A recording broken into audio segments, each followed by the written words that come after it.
Halo, selamat datang di channel ini. Video kali ini kita membahas terkait dengan para tenaga honorer yang telah lulus passing grade pada seleksi P3K pada tahun 2023 yang lalu.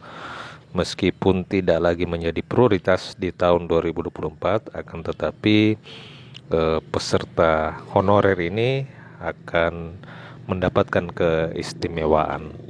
Informasi selengkapnya ditonton secara lengkap video ini. Rekan-rekan sekalian, sebelum kita membahas terkait dengan hal itu, bagi rekan-rekan yang baru pertama kali menemukan channel ini, silakan tekan tombol subscribe dan nyalakan tombol lonceng agar rekan-rekan terus mendapatkan informasi seputar kebijakan terbaru tenaga honorer, P3K maupun pegawai negeri sipil di channel ini. Rekan-rekan, meskipun tidak ada lagi klasifikasi prioritas di seleksi P3K pada tahun 2024 seperti sebelum-sebelumnya, peserta yang telah lulus passing grade dari hasil seleksi P3K untuk kategori honorer pada tahun sebelumnya tetap akan mendapatkan keistimewaan. Nah, rekan-rekan, diketahui bersama bahwa sebelum tahun 2024 ini telah beberapa kali dilakukan seleksi P3K dan mayoritas diikuti para tenaga honorer. Nah, dari hasil seleksi P3K itu banyak tenaga honorer yang telah berhasil mendapatkan nilai di atas dari passing grade atau di atas dari nilai ambang batas.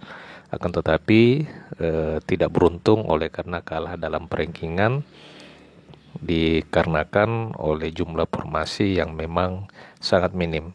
Nah, keistimewaan peserta P3K 2024 artinya P3K yang telah lulus passing grade dari hasil seleksi sebelumnya, yakni berupa afirmasi atau pemberian bonus dan tambahan nilai dalam penentuan kelulusan atau mendapat pertimbangan khusus dalam kelulusan jika lulus passing grade pada seleksi sebelumnya.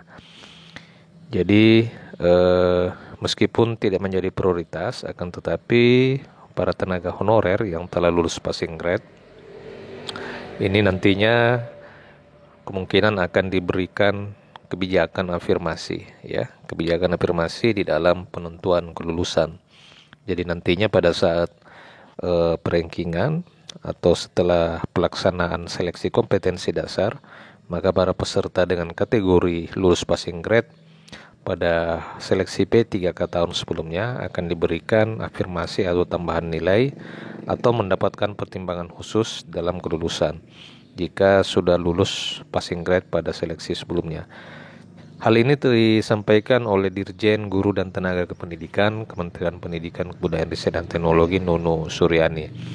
Nah, rekan-rekan, Nunu menekankan bahwa meskipun sistem prioritas dihapuskan, guru honorer yang sebelumnya lulus passing grade tetap akan mendapatkan pertimbangan khusus di P3K. Jadi alhamdulillah sedikit mengobati dari rasa pilu oleh karena pada tahun 2024 ini sistem prioritas itu dihapuskan. Akan tetapi guru honorer yang sebelumnya telah lulus passing grade tetap akan mendapatkan perlakuan khusus dan mendapatkan keistimewaan pada seleksi P3K pada tahun 2024 ini. Diketahui bahwa dalam seleksi P3K tahun 2024 ini memang tidak ada lagi istilah P1, P2, P3 maupun P4.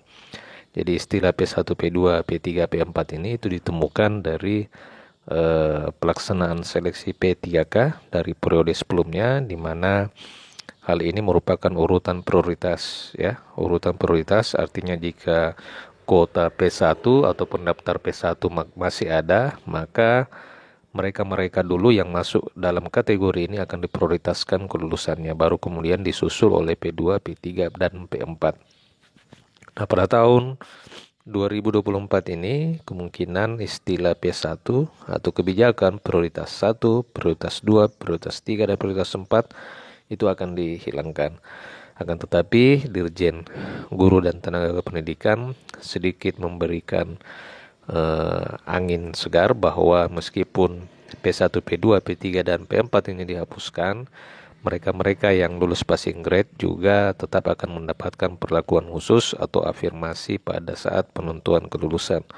Seluruh guru honorer tanpa memandang kategori memiliki kesempatan yang sama untuk mengikuti seleksi. Semua peserta diwajibkan mengikuti tes tanpa ada pengangkatan langsung tanpa melalui seleksi. Jadi ini sudah ditegaskan bahwa tidak akan ada kebijakan pengangkatan secara langsung tanpa tes. Jadi hal ini menjawab pertanyaan rekan-rekan sekalian bahwa apakah para tenaga honorer ini akan diangkat tanpa seleksi. Ini Dirjen GTK sudah menegaskan bahwa tidak akan ada kebijakan seperti itu. Jadi guru honorer tanpa memandang kategori juga memiliki kesempatan yang sama untuk mengikuti seleksi.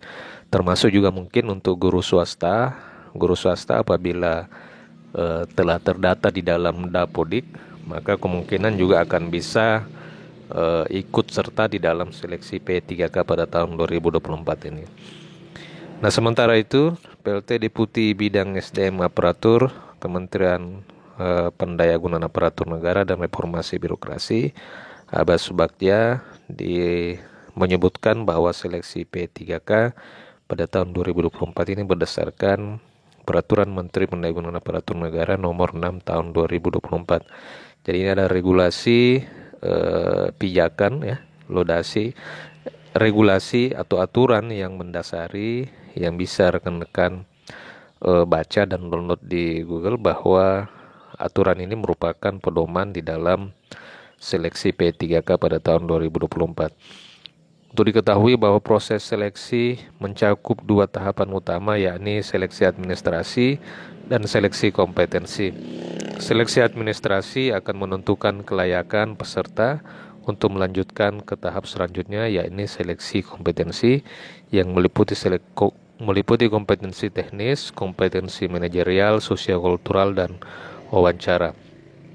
Jadi ini jenis tahapan seleksi rekan-rekan yang rekan-rekan harus lalui pada saat mengikuti seleksi P3K pada tahun 2024 ini. Kemudian hingga saat ini keputusan terkait dengan jadwal pembukaan P3K 2024 itu masih menunggu regulasi dari Menpan RB.